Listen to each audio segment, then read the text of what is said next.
I would say that my life is built around fly fishing, not the other way around. Well, I started fishing when I was probably just able to walk. It was my dad and my grandfather who introduced me to fishing. And first I was fishing with just a simple match rod and a float. Later on, when I was big enough to use spinning rods and bait casting rods, I started to use those. And those days I fished for basically anything that took the lure. So it was perch, pike, roach, whatever species. I fished mostly in just outside Helsinki in Archipelago. We have had boat there always. I mean, my grandfather had boat, and when he passed, it was left to my dad. So that's been the place where I have fished since the beginning. And later on, my grandparents had a summer house a little bit north of well, like hour and a half north of Helsinki. So I fished there quite a bit. I spent long times during the summers there. So it was just a small perch and small pike, but it was very nice time. Well, fly fishing started, I think I was about 10, 11, something like that. I found my dad's rod, fly fishing rod, from the wardrobe, and I was just wondering that what the hell is this rod where the reel is placed here on the back of the rod. So it didn't feel like old other spinning rods which I had used to use. So I wanted to know what it is, and Dad introduced me to fly fishing. I learned to cast by reading books and magazines. Obviously those days there were no internet, so it was just a run to the library and getting some kind of fishing book where they had some information about fly fishing, and that's how it began. Well, fly fishing was considered quite difficult and maybe even a bit expensive. So it wasn't like every guy's hobby, like what it is, I would say, nowadays. It was mostly for species in the rivers, so it was like brown trout and grayling, and some places rainbow where they stock those. But it was just mainly focused on trout and grayling. Well, fly fishing hit me very hard from the very beginning. I mean, it was just kind of thing which I really got into.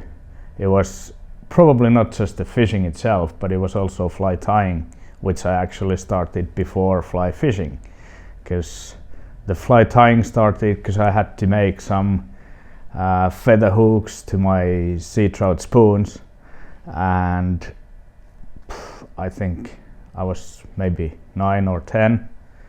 So to be able to make these hooks, I had to build a fly tying vise first myself. So I used some copper tube and basic soft iron and a kind of clamp to keep the hook in place, and I tied some feather hooks to my lures.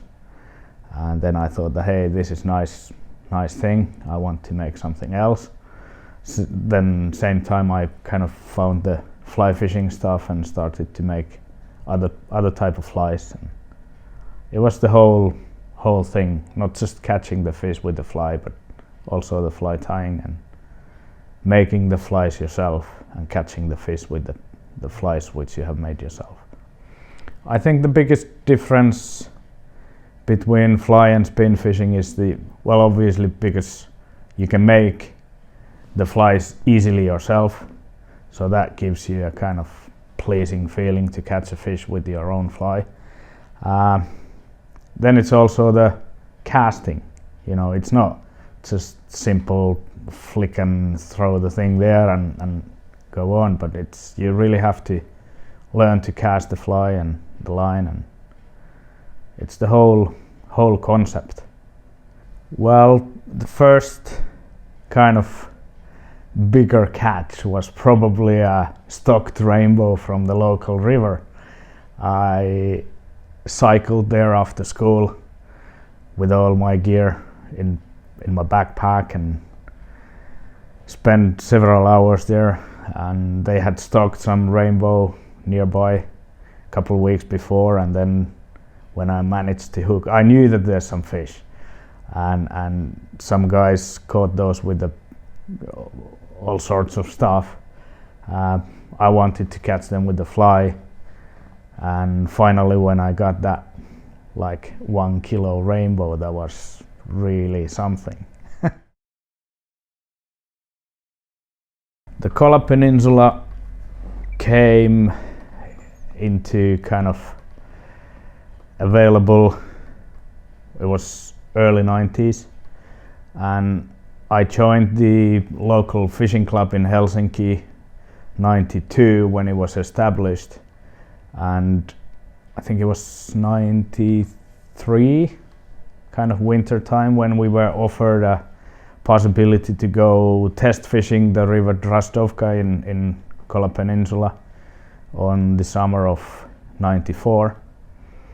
And obviously that time I was 17 and very keen fisherman, so I volunteered immediately that hey, I want to go, and I had a chance to go there for 2 weeks in 94, and that's basically how we started. The fishing was very good there.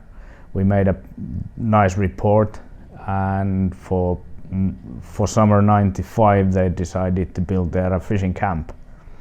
And obviously the guys who had been test fishing, they knew the river, and they were the first choice to work there as a guides. And those days I was still studying, so I had long summer holidays, so it was pretty obvious that I really pushed myself there, and that's how it started. I spent there 8 summers guiding all the way till year 2001. It was not just guiding every year, so 95 we built the camp in Drastovka and guided there. 96 was a year when I had to go to army, so I didn't have chance to spend all summer in Kola, so I was test fishing the river Lumbovka for almost a month, and then I had to go back to Finland and join the military for 11 months. And then 97 we built the camp in Varzina, and since that I was working in Varzina main camp as a guide. Well, to begin with, the fishing was basically for salmon, and then later on, of course, because we fished the whole river, we found that there's some fantastic trout fishing also in the upper part of the Varzina. So then we started we fished the upper Varzina from the main camp using helicopters, so we flew there for a day, fished for trout and so on, but mostly it was salmon fishing. Well, those fishing camps, I would say that they are still quite isolated, but those days we didn't have any kind of internet. Satellite phones were totally different compared to today's phones, so the connections were not that good. So basically, yeah, we were totally, I would say, isolated there.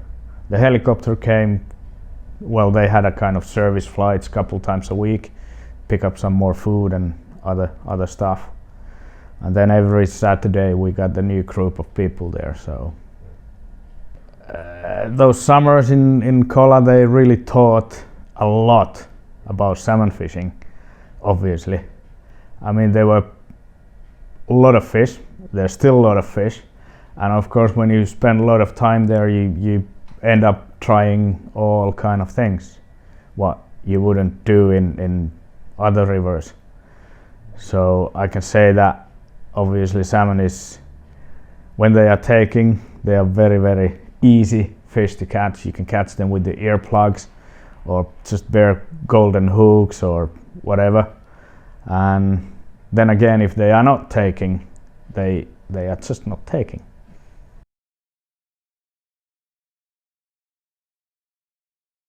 Well, there's a lot of stories from Kola those years. Fishing stories are too boring to tell, so I mean, I'm not gonna go into those. But there's been some real action going on. It was 4th of July. We were going to Sidorovka River, and it was very, very windy day.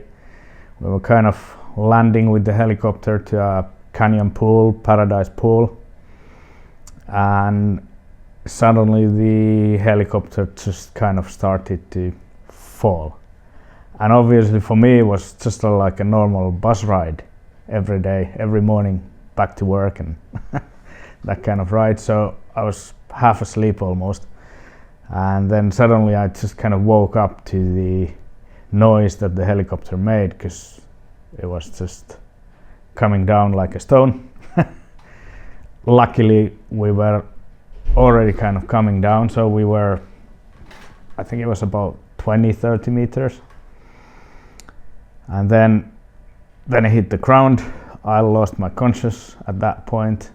I got a bad hit on my back, and then I woke up when somebody was kind of dragging me out of the wreck of the helicopter, and the pilot was outside putting the fire down, which had come up. Luckily he managed in that, and then we just kind of waited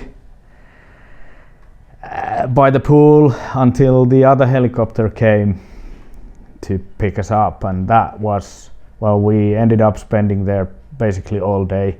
It came only in the evening because they didn't know what had happened, and we tried to, most of the rods were broken, but luckily we had like 3 of the same, so we managed to build one rod, and we tried to get the customers fishing, but they were not really in the mood. So that day I don't think we caught any fish. No, it doesn't happen often. There's been just couple accidents on top of this, which I've heard, and luckily, I mean, we were very lucky because nobody got killed. We were taken to hospital after that in the evening, and they checked everybody. And I had to spend 1 week in a hospital in Murmansk. 3 first days in kind of intensive care, and then in normal section, and after that I just went back to the camp, because of course I talked with the doctors and they said that nothing is broken in my back, it was just a big impact and it's gonna be sore. But I went back, and couple weeks a little bit easier, and then back to guiding. I ended up working for Vision. I think it was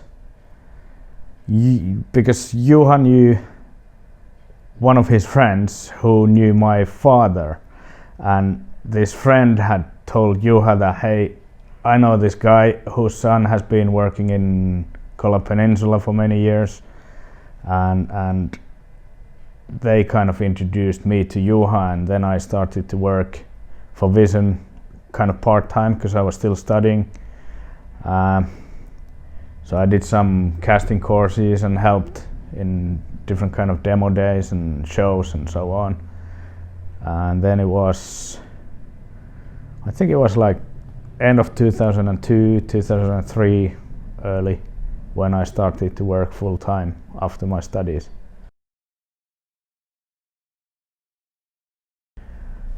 Well, the pike fly fishing came, it was about the same time as when I went to Kola, and it was obviously because the season ended about early September and we came back to Finland.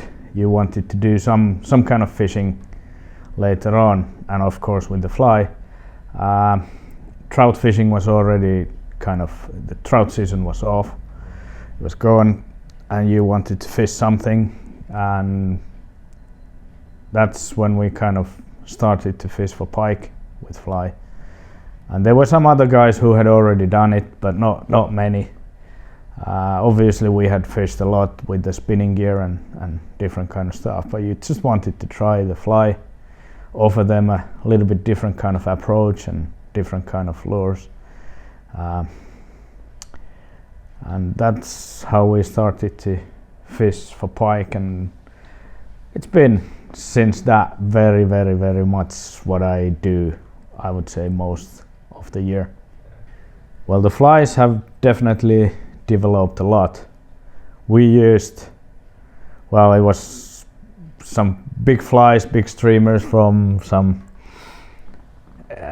books we found, so it was like clouser minnows and marabou deceivers and that kind of just big silhouette flies. The rods those days, they were just a kind of normal heavy single hand rods, and when I say heavy, they were really heavy physically also. I mean, they were like 9 foot, 9.5 foot, 8 to 10 class rods, but that kind of rods those days, they really weighed quite a lot. Well, the pike fly fishing is interesting because it's very, well, let's say that it's easy to get to the places. I mean, you don't need to travel too far. Like I said, we have had boat in Helsinki always, so it's basically been just 20 minutes ride to the boat, and then 10-15 minutes and I'm fishing for pike if I want. So it's easy access, and of course it's a fish which grows quickly, so you can catch a decent sized fish quite easily, and that obviously big fish fascinates fishermen. Well, there's been obviously many good fish in difficult conditions. There's been a couple nice fish which I have really tried to know that okay, there's a big fish, and several trips I've tried to catch them. Those you can of course remember. And then there's been one fish which I fished, it's not too long ago. It was a spring fish which I caught first. It was just over 10 kilos. A couple of weeks later I went and fished the same place, and I caught the same fish. It was, I think, 9.6. So it's been had been on a diet. So you can really catch the same fish over and over again. So that's a good way also to show that catch and release fishing really plays a good role, and luckily quite many, especially pike fishermen, really do that. So, well, the Helsinki area and the waters around Helsinki, the archipelago, that has really played a big role for me, because I've spent time there since very young. I spend there every year. Well, most of the time when I go fishing, I fish there, and I must say that I definitely know the rocks. I probably hit every rock you can. It's a place which is easy access for me, easy to go just for evening fishing. So I've spent there a lot of time, and I will spend there a lot of time.